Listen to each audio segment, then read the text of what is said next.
Assalamualaikum warahmatullahi wabarakatuh. Innal hamdalillah nahmaduhu wa nasta'inuhu wa nastaghfiruh wa na'udzu billahi min shururi anfusina wa min sayyiati a'malina may yahdihillahu fala mudilla lahu wa may yudlil fala hadiya lahu.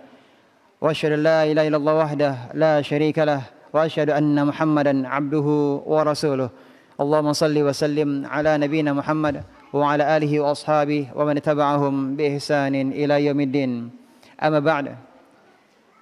Fa ya ayyuhal hadirun al-kiram, Bapak-bapak, ibu-ibu, ikhwati fillah dan segenap pemirsa Najah TV dimanapun Anda berada, azzanallahu wa iyyakum.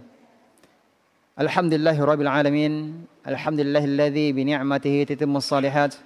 Nikmat karunia Allah Subhanahu wa taala, kesempatan yang berbahagia ini Allah Subhanahu wa taala memberikan kita kesempatan untuk sama-sama kita duduk di majelis yang mulia ini guna melanjutkan pembahasan kita dari kitab Tauhid. Ya, pembahasan kita kesempatan ini adalah pembahasan lanjutan dari kitab Tauhid. Yang mana pada kesempatan ini insyaallah taala kita akan masuk pada bab yang berikutnya. Bab yang berikutnya adalah bab apa itu? Ma jaa fis sihr. Yang berkaitan dengan apa? Sihir. Pembahasan kita kesempatan ini adalah berkenaan dengan sihir. Penulis Syekh Muhammad bin Abdul Wahhab rahimahullah taala mendatangkan bab ini guna menjelaskan, mendatangkan bab yang berkenaan dengan sihir guna menjelaskan ancaman keras terhadap sihir dan pelakunya, dan bahwasanya sihir itu bisa meniadakan tauhid. Ya, sihir itu bisa meniadakan apa? Bisa meniadakan tauhid. Kenapa? Karena seseorang tidak akan mungkin bisa melakukan sihir. Seseorang tidak akan mungkin bisa melakukan sihir melainkan setelah dia melakukan peribadatan, pengagungan terhadap syaitan. Ya, berarti di dalam sihir tersebut, ya, dalam prosesnya terdapat apa? Pengagungan terhadap syaitan dan bergantung, ya, bergantung terhadap syaitan. Ya. Dan juga di dalam sihir itu juga terkandung unsur mengaku, ya, mengetahui perkara gaib, ya, mengetahui perkara gaib. Ya.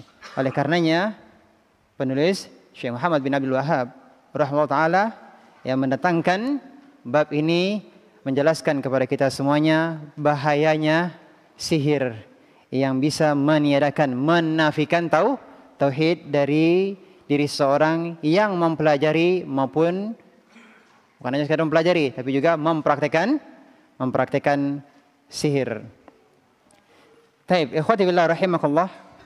Sihir, apa itu sihir? Terlebih dahulu kita pahami sihir secara bahasa maupun secara istilah. Ya, sihir secara bahasa ataupun secara istilah. Yang pertama, sihir secara bahasa adalah ma khafiya wa latufa sababuhu. Ma khafiya wa latufa sababuhu. Apa yang samar dan halus sebabnya. Sihir secara bahasa apa? Apa yang samar dan halus sebabnya. Ya, sebagaimana sabda Rasulullah SAW, inna minal bayani la sihra. Sungguh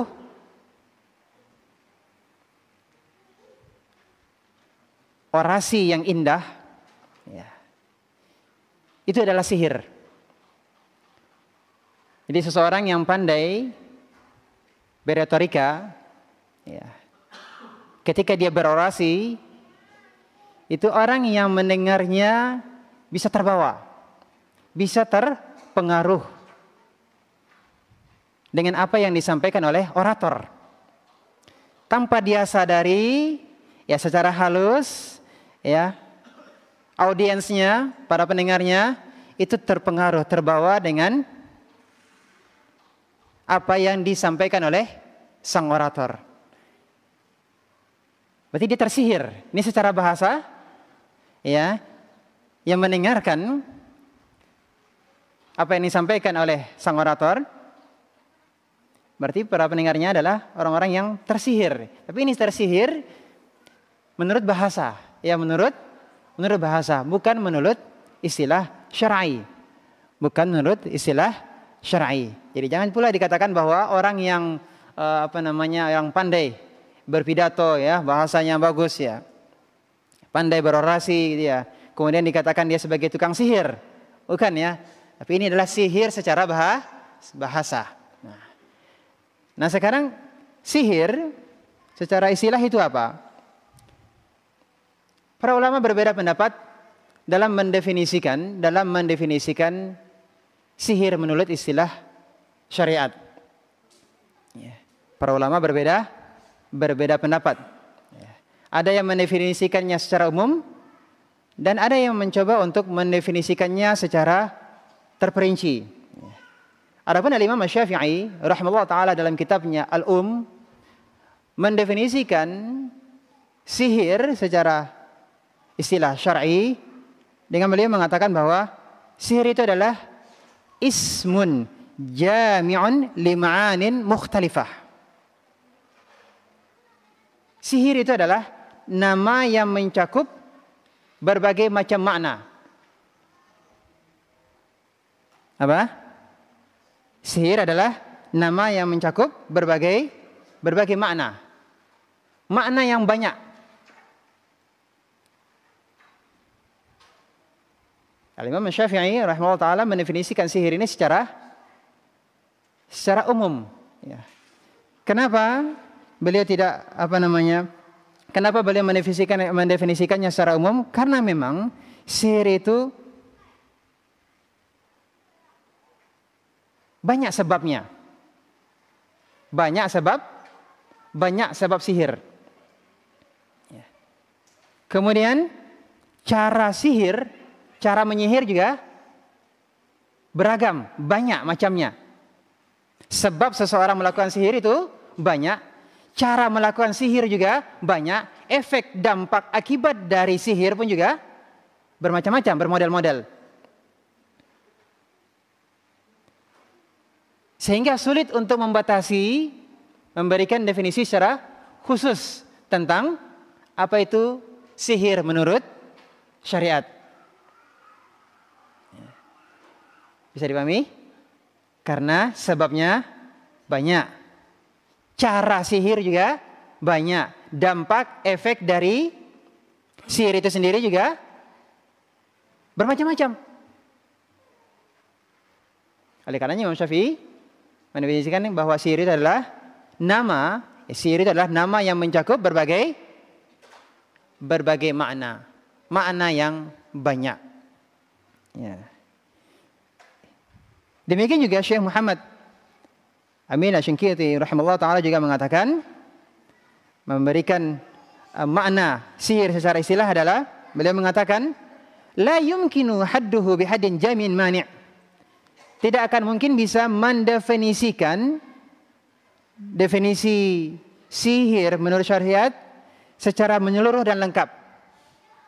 Tidak mungkin memberikan definisi tentang sihir secara menyeluruh dan lengkap, karena terkandung di dalam sihir itu banyak permasalahan. Nah.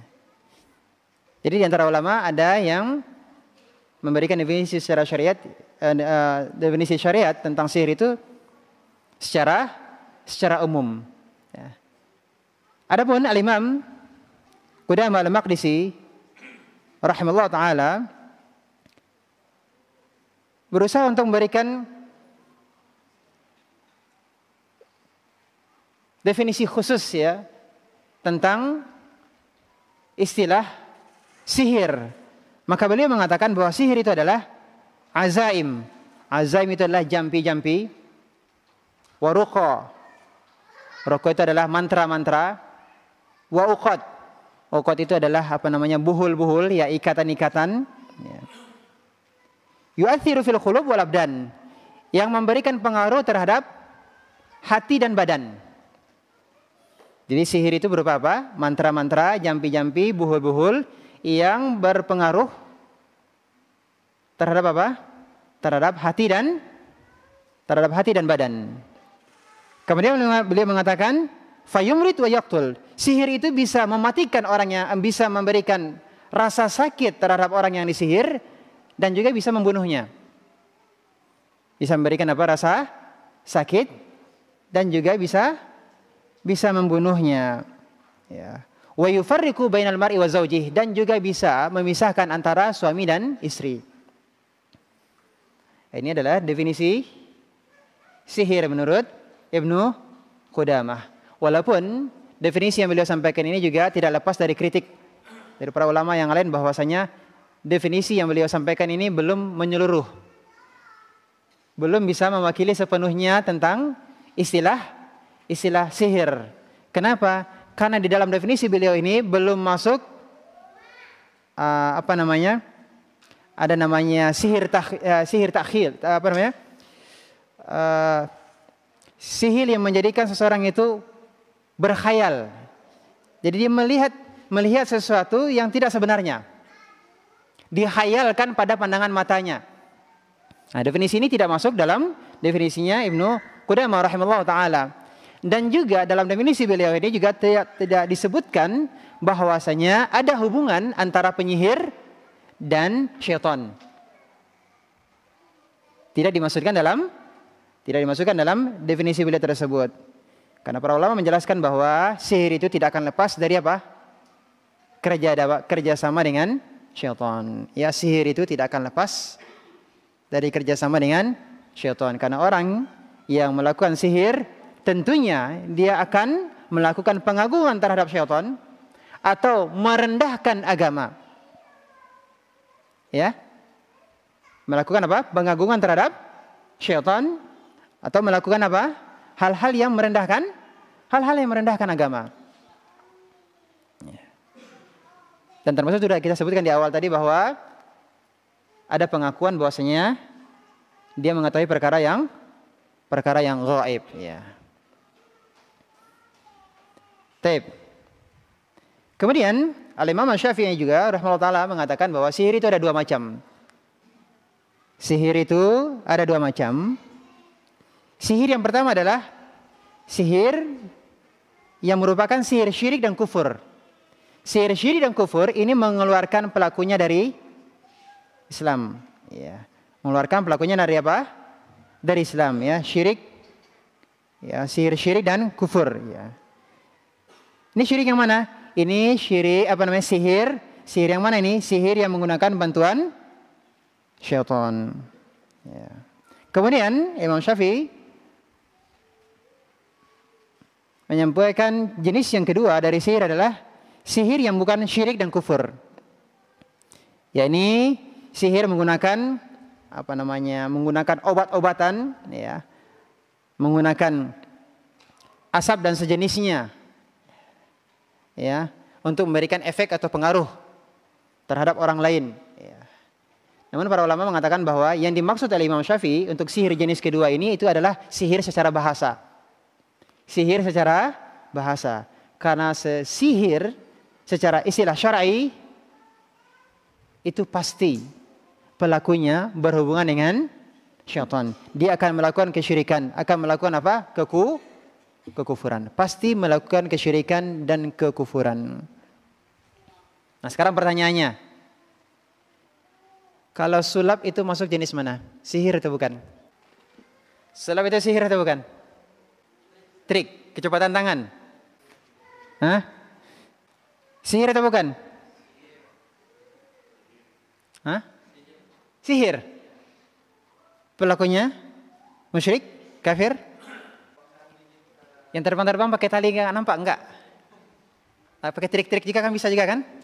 Ya, trik kamera juga bisa terbang juga. Ya.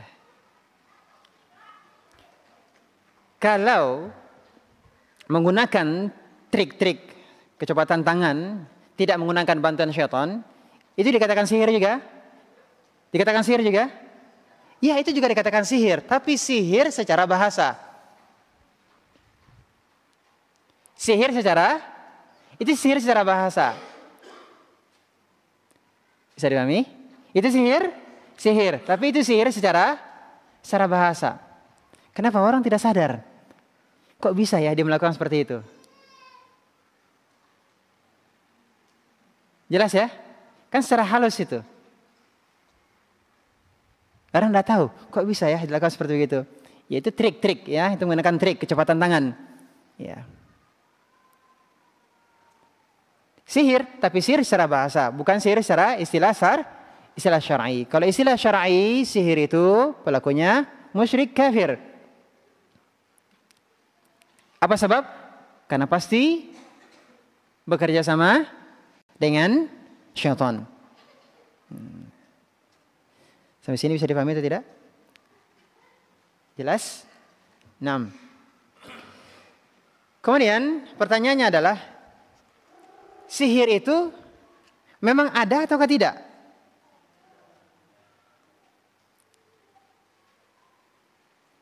Sihir itu ada atau tidak? Ada hakikatnya? Atau hanya sekedar hayalan?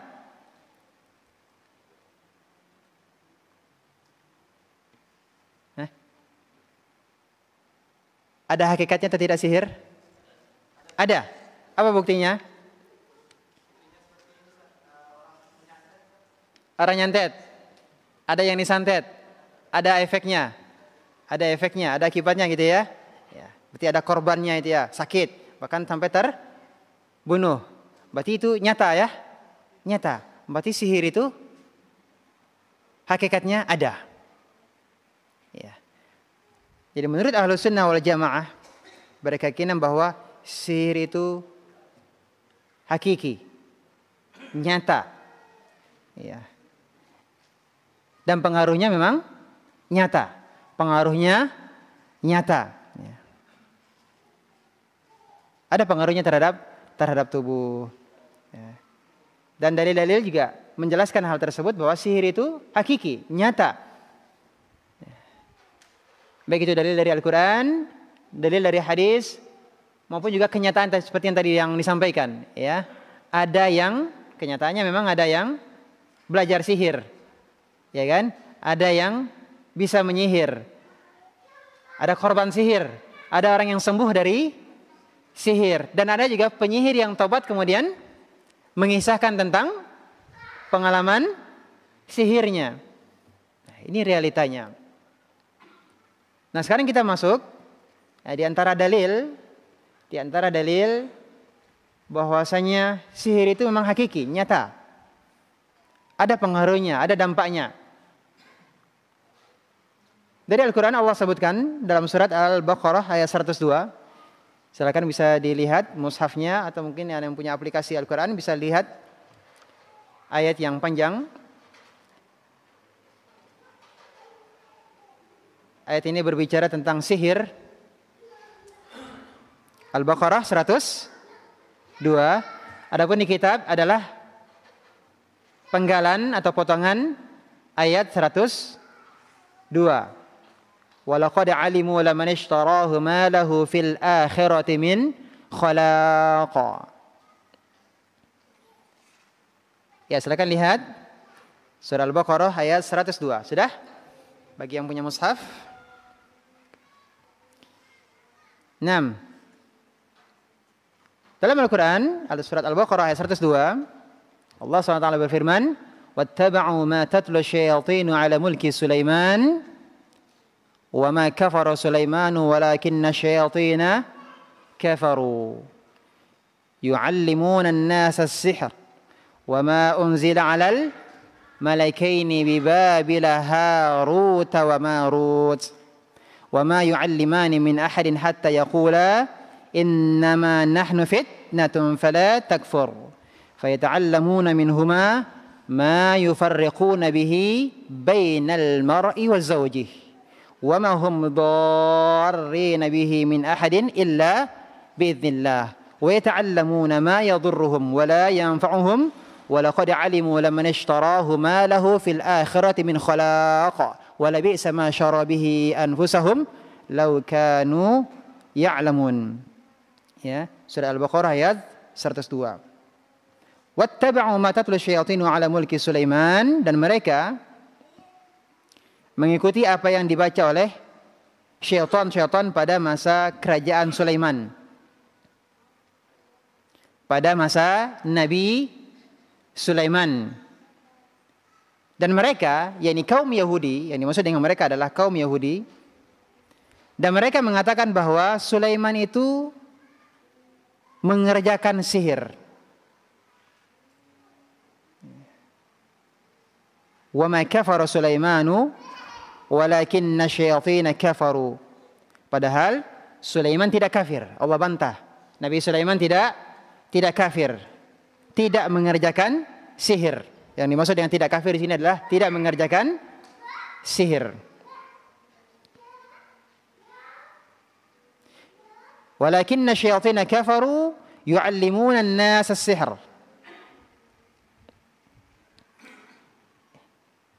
Hanya syaitan-syaitanlah yang kafir karena mereka mengerjakan sihir. Ya. Mereka mengajarkan sihir kepada siapa? Kepada manusia dan apa yang diturunkan kepada dua orang malaikat di negeri Babil, yaitu Harut dan Marut. Babil adalah satu tempat di Irak. Babil adalah satu tempat di Irak. Wa ma yu'allimani min ahadin hatta yaqula innama nahnu fitnatun fala takfur. Dan dua malaikat tersebut, Harut dan Marut, tidak mengajarkan sesuatu kepada seorang pun sebelum mengatakan innama nahnu fitnah. Sesungguhnya kami hanya cobaan. Ini maksudnya fitnah di sini apa? Ujian. Cobaan. Kami hanyalah cobaan bagimu. Fala takfur. Oleh karena itu janganlah kamu kafir. Janganlah kamu kafir di sini apa? Dengan mempelajari sihir. Jadi sebelum Harut dan Marut mengajarkan sihir, ya, diingatkan terlebih dahulu, kami ini adalah ujian bagi kalian. Maka jangan kalian menjadi kafir dengan mempelajari sihir. Maka mereka mempelajari dari kedua malaikat itu apa yang dengan sihir itu mereka dapat menceraikan antara seorang suami dengan istrinya. Tujuan sihir diantaranya apa? Menceraikan suami istri. Ya, diantara tujuan sihir adalah memisahkan hubungan suami istri. Dan mereka itu ahli sihir tidak memberi mudarat dengan sihirnya kepada seorang pun. Wa ma hum bidharrina bihi min ahadin illa biidznillah. Ya.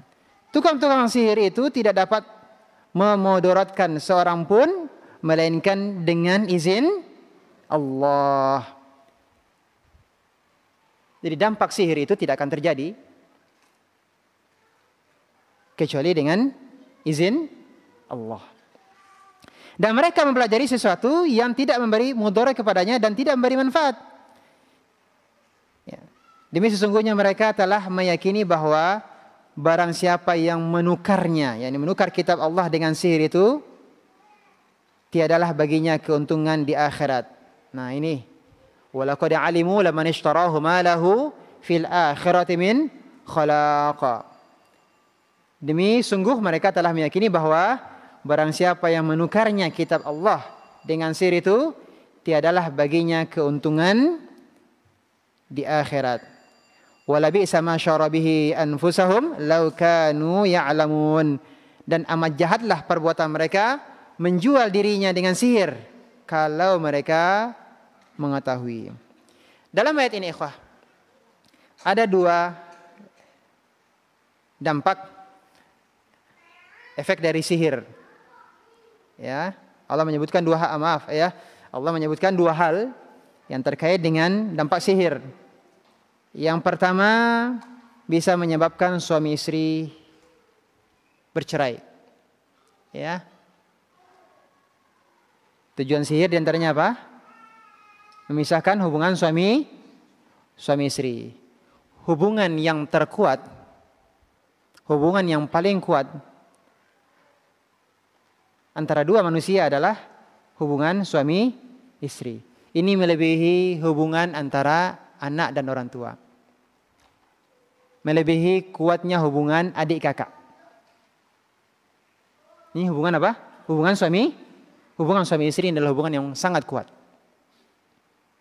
Dan itu bisa dipisahkan hubungan ini, diputuskan hubungan ini, bercerai suami istri dengan sebab sihir. Ini buruknya sihir. Ini apa? Buruknya sihir. Kemudian dalam ayat ini juga sihir itu bisa memberi mudarat dengan izin Allah.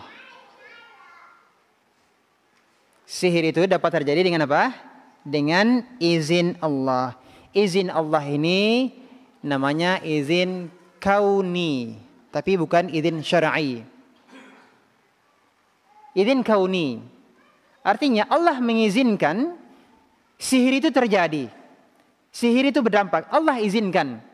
Namun Allah tidak menginginkan sihir itu. Bukan berarti dengan Allah mengizinkan terjadinya sihir tersebut, bukan berarti Allah suka, Allah ridho dengan sihir, bukan. Sebagaimana izin kauni adanya iblis, Allah izinkan iblis untuk menggoda manusia, bukan menunjukkan bahwa Allah ridho manusia digoda oleh iblis. Ini namanya izin kauni, bukan izin syar'i. Kalau syar'i, ya Allah inginkan apa? Manusia semuanya taat kepada Allah Subhanahu wa taala. Namun ini adalah izin kauni. Allah mengizinkan iblis untuk menggoda manusia. Demikian halnya Allah mengizinkan terjadinya sihir. Ini namanya izin kauni. Terjadi dengan hikmah Allah Subhanahu wa taala. Ada hikmah. Kita tidak tahu ya, apa hikmah Allah mengizinkan sihir itu terjadi. Ya, kita tidak tahu apa hikmahnya Allah izinkan iblis menggoda manusia. Yang jelas keberadaan iblis itu adalah merupakan ujian bagi manusia. Siapa yang beriman dan siapa yang tidak beriman. Tak bisa dipahami? Jadi sihir itu terjadi bukan dengan sendirinya. Ya. Tapi itu terjadi dengan apa? Izin Allah Subhanahu wa taala. Artinya apa? Hendaklah kita senantiasa meminta kepada Allah Subhanahu wa taala melindungi kita dari buruknya sihir. Karena hanya Allah lah yang bisa melindungi kita. Ya. Kalau Allah melindungi kita, maka insyaallah taala sihir itu tidak akan bisa mengenai kita. Yang jelas kita meminta kepada Allah, kita bertawakal kepadanya. Adapun kalau seandainya pun juga Allah izinkan sihir itu terjadi dengan hikmah Allah Subhanahu wa taala. Baik, sampai sini bisa dipahami? Kemudian dalil yang lain bahwasanya sihir itu adalah hakiki. Memang sihir itu nyata. Seperti surat Al-Falaq. Adanya wanita-wanita penyihir, apa bunyi ayatnya? Allah memerintahkan kita untuk berlindung dari dampak buruk wanita-wanita penyihir. Apa bunyi ayatnya? Naam. Wa min syarrin naffatsati fil 'uqad. Allah perintahkan kita untuk berlindung dari apa? Buruknya an-naffatsat. Apa nafasat? Hembusan-hembusan. Hembusan-hembusan pada 'uqad, pada buhul-buhul. Nenek sihir, ya, nenek sihir ya, wanita-wanita penyihir, nenek sihir. Ada enggak kakek sihir? Pak, ada enggak kakek sihir? Yang kita dengar ini nenek sihir ya. Laki-laki enggak ada penyihir? Hah? Lihat, dalam ayat ini Allah sebutkan apa? An-naffathat. Wanita-wanita penyihir. Ya, dengan hembusan. Jadi ada juga ulama yang mengatakan bahwa hakikat dari sihir itu adalah hembusan pada buhul-buhul. Yang disertai dengan adanya air liur. Air liur yang halus. Ya, hembusan pada apa namanya? Hembusan pada buhul, hembusan pada buhul-buhul. Yang disertai dengan air liur. Ya, air liur yang sedikit ya, yang halus ya.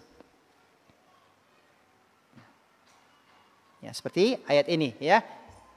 Yang kita sebutkan barusan ini, wanita-wanita penyihir. Nah, apa rahasianya?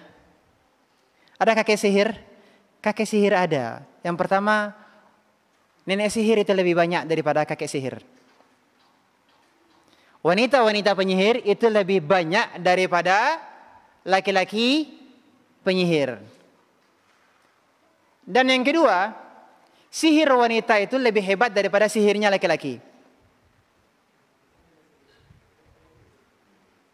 Kok bisa?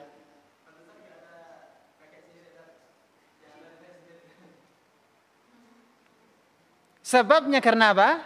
Sihirnya para wanita itu lebih hebat daripada sihirnya laki-laki.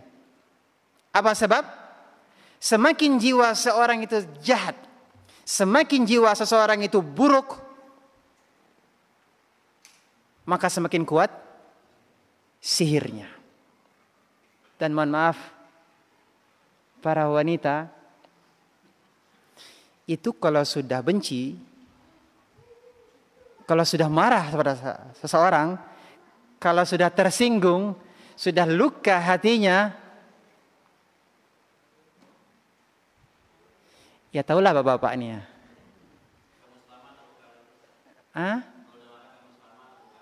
Terbuka lagi Pak ya? Oh, kamus-kamus lama terbuka lagi Pak, Masya Allah.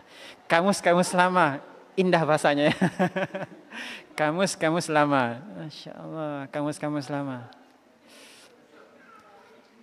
Jadi semuanya ya rekaman masa lalu muncul kembali, gitu Pak ya? Ya.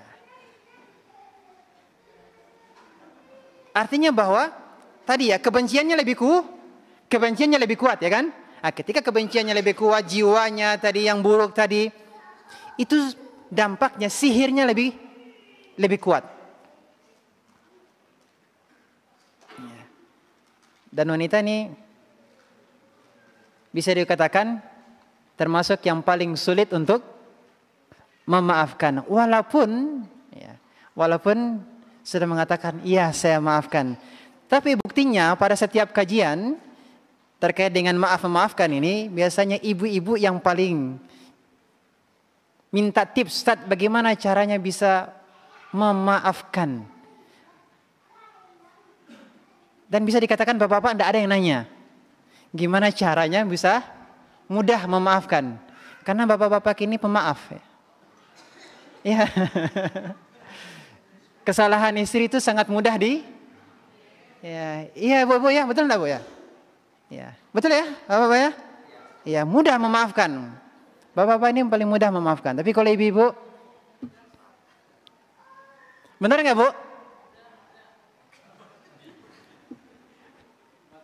Oh enggak ya? Oh enggak. Alhamdulillah kalau tidak ya.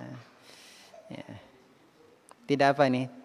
Tidak sama sekali atau tidak salah lagi? Dibantah lagi, tidak salah lagi. Bisa dipahami ini ya? Lihat di sini Allah katakan apa? Penyihir wanita. Ya kalau istilah kita ya nenek sihir. Ya. Berarti di sini apa? Pasti karena ada dampak, ada efek dari sihir itu sehingga Allah memerintahkan kita untuk apa? Berlindung dari dampak buruk sihir tersebut. Kalau ternyata sihir itu tidak hakiki, tidak nyata, untuk apa Allah perintahkan kita berlindung dari dampak buruk sihir? Bisa dipahami?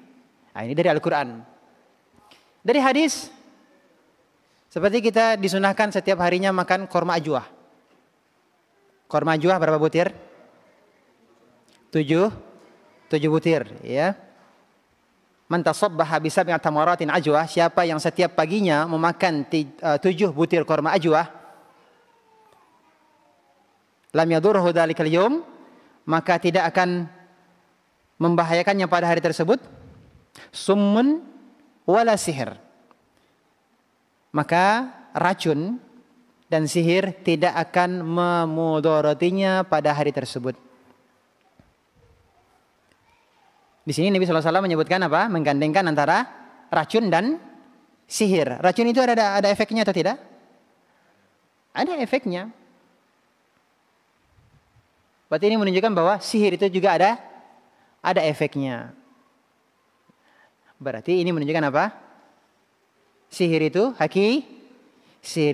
hakiki, nyata. Dan Rasulullah SAW kena sihir atau tidak? Rasulullah pernah disihir? Siapa yang menyihirnya? Siapa namanya? Siapa penyihir Nabi SAW? Penyihir Nabi dari Bani Zuraiq. Dari Bani Zuraiq. Siapa yang menyihir Nabi? Namanya adalah Labid bin Al-A'sam. Ya, yang menyihir Nabi adalah Labid bin Al-A'sam. Bagaimana dampak? Apa efeknya ketika Nabi SAW disihir? Rasulullah SAW merasa seakan-akan beliau telah melakukan sesuatu, padahal beliau tidak melakukannya. Jadi beliau disihir seakan-akan telah melakukan sesuatu, padahal beliau tidak melakukannya. Apa media sihir yang terjadi pada Nabi SAW? Yaitu menggunakan sisir dan rontokan rambut dengan mayang kurma, ya. Kemudian itu diikat, ya, disembunyikan di mana? Di dasar sumur Dzarwan, ya. Kemudian Nabi SAW terus berdoa. Ya, Nabi SAW terus berdoa meminta kepada Allah SWT untuk menunjukkan medianya tersebut. Sehingga kemudian Rasulullah SAW dikabulkan doanya oleh Allah SWT. Ya, lalu kemudian Rasulullah SAW dan para sahabat mendatangi sumur Dzarwan. Apakah kemudian benihnya tersebut dikeluarkan? Rasulullah SAW melarangnya untuk mengeluarkannya. Dikhawatirkan nanti berdampak pada orang lain. Karena Rasulullah SAW telah disembuhkan oleh Allah SWT dari efek sihir tersebut, dampak sihir tersebut. Sehingga kemudian diperintahkan sumur itu ditimbun. Langsung segera ditimbun. Ya. Nabi SAW pun juga disihir. Sebenarnya diriwayatkan oleh Aisyah radhiyallahu anha. Ya. Berarti sihir itu nyata atau tidak? Sihir itu nyata. Tapi memang ada juga yang mengingkari, yang mengatakan bahwa tidak mungkin Nabi SAW disihir. Karena kalau Nabi itu disihir, pasti Nabi akan mengatakan sesuatu, nanti akan terkontaminasi dengan wahyu. Jadi ada yang menggunakan akalnya mengatakan bahwa Nabi SAW tidak akan mungkin disihir. Ini dibantah dengan akal. Karena kalau Nabi disihir, dia khawatirkan apa? Wahyu, apa yang disampaikan, apa yang diucapkan oleh Rasulullah SAW terkontaminasi, tercampur dengan kata-kata yang berasal dari efek sihir. Nah, gini mana jawabannya, Pak? Kalau ada yang membantah seperti itu, gimana jawabannya?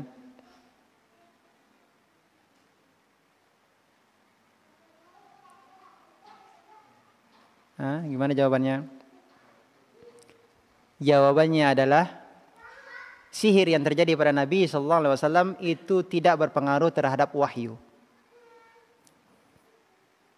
Dampak dari sihirnya tersebut, ya, itu tidak berkenaan langsung dengan wahyu.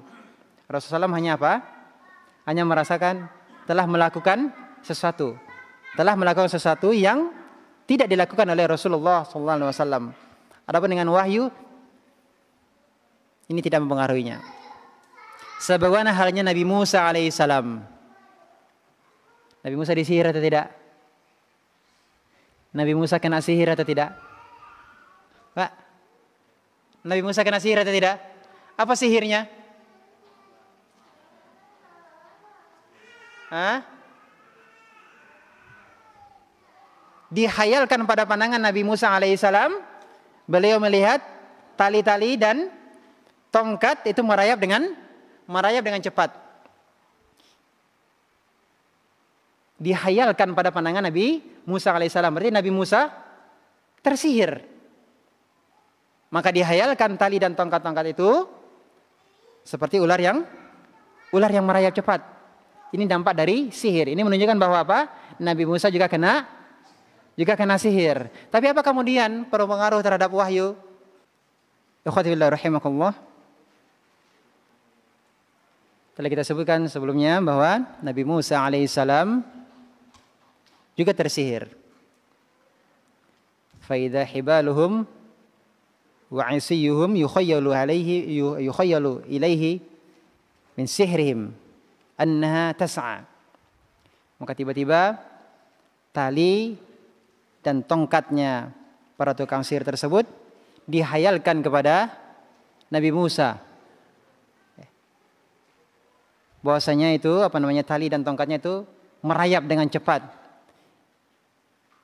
Dihayalkan, yukhayyalu ilaihi. Dihayalkan kepada siapa? Nabi Musa. Beliau melihatnya itu adalah seperti apa?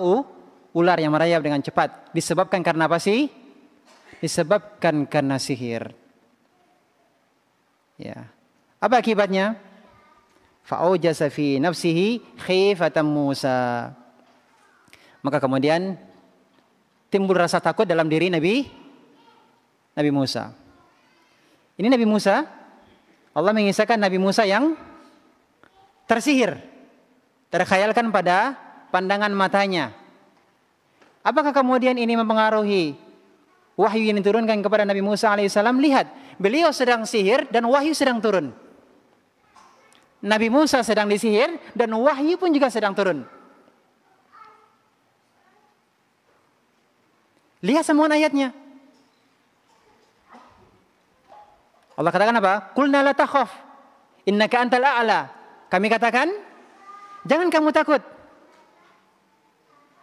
Kamulah yang unggul. Ini Nabi Musa sedang kena sihir kan? Dan saat itu juga Allah sedang berfirman kepada siapa? Kepada Nabi Musa.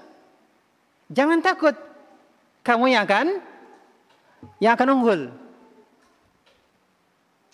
Lihat, walaupun tersihir Nabi Musa, tapi ini tidak akan mempengaruhi apa? Tidak akan mempengaruhi wahyu yang diturunkan. Maka kemudian Allah perintahkan wa alqi ma fi yaminik. Lemparkan apa yang ada di di tangan kananmu. Talqaf ma sana'u, itu akan menelan apa yang mereka perbuat. Ya. Akan menelan apa yang mereka perbuat. Innama sana'u kaidus sahir. Yang mereka perbuat itu adalah hanya tipu daya tukang sihir belaka. Tipu daya tukang sihir belaka. Ya.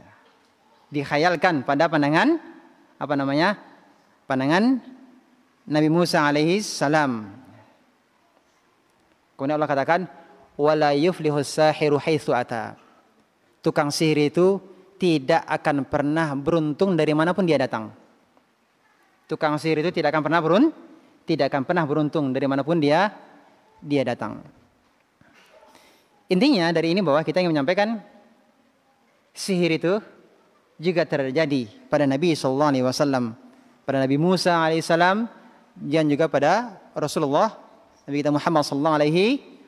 Beliau juga terkena sihir. Berarti sihir itu nyata atau tidak? Sihir itu nyata. Kemudian berikutnya adalah kenyataannya tadi sudah kita sebutkan, sihir banyak di sekitar kita. Ya, sihir banyak di sekitar kita. Ya, kita lihat suami istri cekcok. Ya. Akhirnya dendam, ujung-ujungnya mana? Ke tukang sihir. Ada perselisihan, kalah, ujung-ujungnya apa? Dukun bertindak. Permasalahan mertua dan menantu, ya, ujung-ujungnya apa?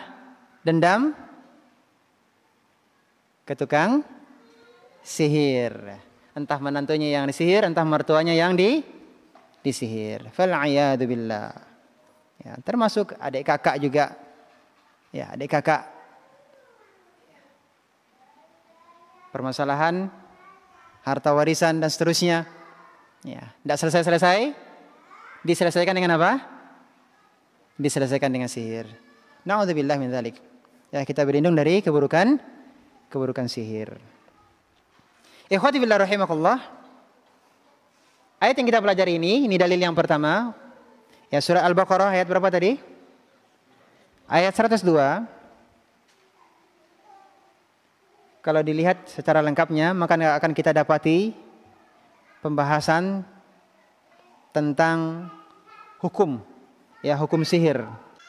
Ayat ini surah Al-Baqarah 102 menegaskan bahwa pelaku sihir hukumnya apa? Kafir. Tukang sihir itu hukumnya apa? Kafir. Mana yang menunjukkan hal tersebut? Ma lahu fil akhirati min khalaq. Ma lahu, tidak ada baginya, fil akhirah, di akhirat, min khalaq. Khalaq artinya nasib, bagian kebaikan. Tidak mendapatkan bagian kebaikan berarti apa? Neraka. Kalau dia tidak mendapatkan sedikit pun dari bagian kebaikan di akhirat, berarti apa? Neraka. Bagiannya berarti keburukan, yakni neraka. Apa sebabnya pelaku sihir itu kafir? Sudah kita sebutkan tadi, karena pengagungan terhadap syaitan. Kemudian apa namanya? Penghinaan terhadap syariat Islam. Di antaranya juga apa? Mengetahui perkara yang gaib. Kemudian kalau kita melihat mushaf, akan kita dapati bagian-bagian dari surah Al-Baqarah 102 yang semakin menjelaskan bahwa pelaku sihir itu kafir. Yang pertama, diperhatikan pada bagian wattaba'u ma tatlu syayatinu ala mulki Sulaiman. Dan mereka, yakni kaum Yahudi, para penyihir, kaum Yahudi yang mereka adalah para penyihir, ya, kaum Yahudi penyihir, mereka mengikuti apa yang dibaca oleh syaitan-syaitan pada kerajaan Sulaiman. Pada bagian ini Allah menjelaskan bahwa penyihir mereka mengikuti bacaan syaitan. Maka hal ini menunjukkan bahwa penyihir kafir karena mereka mengikuti bacaan syaitan. Bisa dipahami? Bisa dipahami? Penyihir kafir karena apa? Mereka mengikuti bacaan syaitan. Ini yang pertama. Yang kedua, pada bagian firman Allah SWT masih di surah Al-Baqarah ayat 102 tadi, "Wa ma kafara Sulaimanu walakinna syayatina kafaru." Nabi Sulaiman tidak kafir, yakni tidak mengerjakan sihir, namun setan-setanlah yang kafir karena mereka mengerjakan sihir. Ayat ini menjelaskan bahwa pada bagian ini Nabi Sulaiman tidak mempraktekkan sihir. Berarti ayat ini membebaskan Nabi Sulaiman dari tuduhan orang-orang Yahudi yang mengatakan bahwa Nabi Sulaiman melakukan praktek sihir.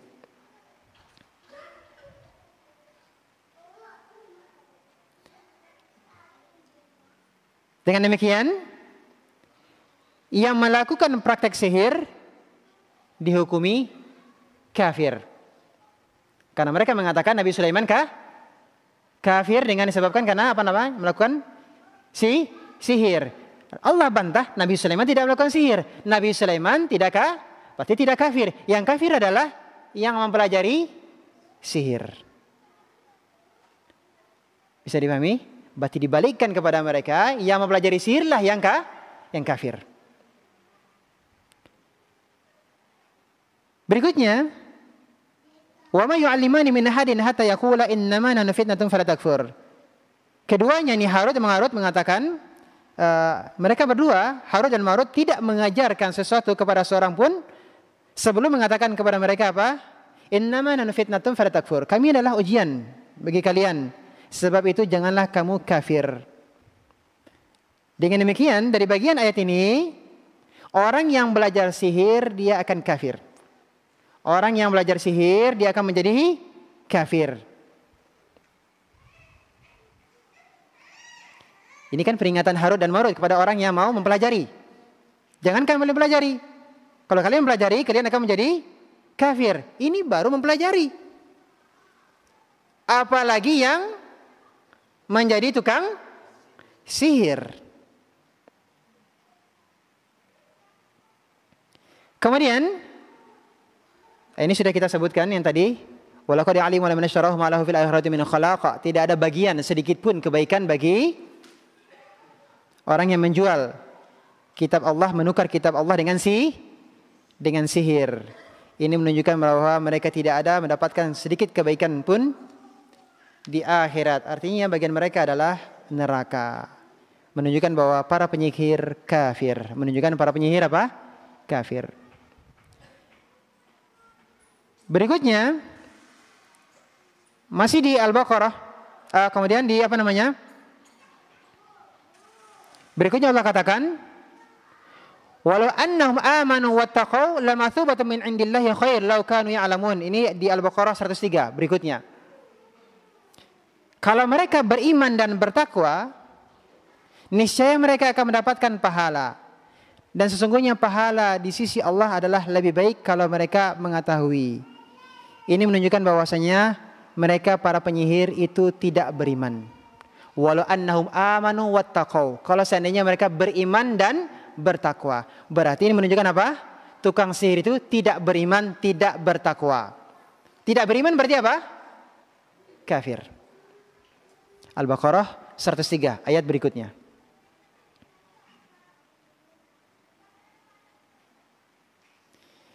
Kemudian kafirnya penyihir itu ditegaskan dengan firman Allah SWT di ayat-ayat yang lainnya, seperti Allah berfirman, wala yuflihus sahirun. Dan para penyihir mereka tidak akan pernah beruntung. Mereka tidak beruntung. Surat Yunus ayat 77. Dan surat Toha tadi yang kita sebutkan tadi, ya, Toha 69. Wala yuflihus sahiru haitsu ata. Bahwasanya tukang sihir itu tidak akan pernah beruntung dari manapun mereka datang. Ya. Ketika Allah menyebutkan mereka tidak beruntung, penafian al-falah, dikatakan bahwa mereka tidak beruntung, ini biasanya di dalam Al-Quran menunjukkan apa? Yang tidak beruntung itu kafir. Yang tidak beruntung itu kafir. Ini kebiasaan yang disebutkan di dalam Al-Quran. Ketika Al-Quran menafikan al-falah. La yuflih, tidak beruntung, tidak beruntung. Ya. Seperti firman Allah SWT, innahu la yuflihul kafirun. Tidak beruntung orang-orang yang kafir. Ya. Seperti firman Allah SWT, innahu la yuflihu zalimun. Tidak beruntung orang-orang yang zalim. Seperti surah Al-An'am ayat 21. Yang dimaksud dengan orang zalim adalah orang-orang yang mendustakan ayat-ayat Allah. Orang-orang yang mendustakan ayat-ayat Allah. Apa hukumnya orang-orang yang mendustakan ayat Allah? Kafir. Dan mereka dikatakan sebagai orang-orang yang zalim. Dan orang-orang zalim Allah katakan mereka tidak beruntung, menunjukkan kekafiran mereka. Baik, jelas sampai di sini? Nah, maka hukum tukang sihir kafir. Harus diminta untuk apa? Bertobat. Kalau tidak bertobat hukumnya apa? Hukumannya apa? Hukumannya apa di dunia?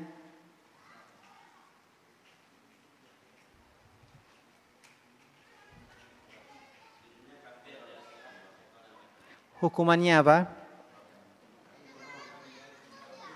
Dia diminta untuk bertobat. Kalau tidak mau bertobat, hukumannya apa? Dibunuh.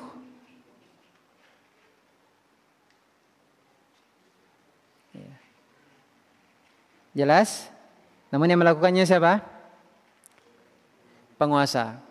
Yang melakukannya adalah penguasa. Tidak sembarang orang bisa menghukumi apa? Menghukumi tukang sihir. Tidak sembarang orang ya bisa menjatuhkan hukuman terhadap apa? Tukang sihir. Penguasalah yang bisa menjatuhkan hukuman, ya, hukuman dipenggal lehernya. Ya.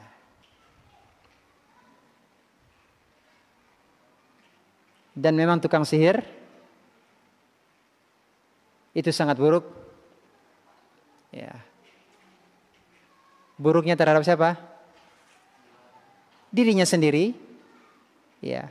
Dia menjadi kafir dengan sebab hal tersebut. Dan buruknya juga apa? Berdampak terhadap orang lain, menyakiti, menzolimi orang lain, bahkan sampai apa? Bisa membunuh. Ini menunjukkan apa?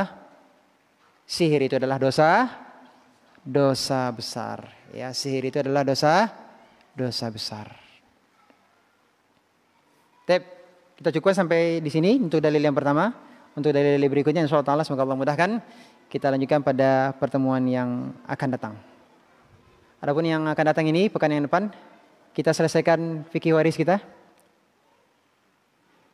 Pada pertemuan yang lalu sudah kita jelaskan tentang ahli waris dari laki-laki. Masing-masing bagian mereka berapa. Kemudian siapa yang menghalangi mereka, ini sudah kita pelajari pada pertemuan yang lalu. Adapun ahli waris dari kalangan wanita, ya belum kita rangkum ya. Yang pertemuan yang lalu, yang laki-lakinya sudah, yang perempuannya belum. Insyaallah untuk pertemuan yang akan datang, mungkin itu adalah bagian yang terakhir, ya, bagian terakhir dari fikih waris. Adapun masalah hitung-hitungan, ya hitung-hitungan, itu nanti pada pembahasan khusus ya. Kalau dalam halaqah seperti begini kita hitung-hitung, ya, butuh waktu ya, butuh waktu. Sebenarnya ada dua bagian ya, ada dua bagian. Yang bagian pertama adalah tentang pembagian, cara membagi harta waris, dan yang kedua adalah cara menghitungnya. Tapi yang bagian pertama terlebih dahulu kita kuasai. Ya. Cara membaginya, berapa bagian masing-masing. Insyaallah akan kita lanjutkan pada pertemuan yang akan datang. Demikian, mudah-mudahan bermanfaat. Wassalamualaikum warahmatullahi wabarakatuh.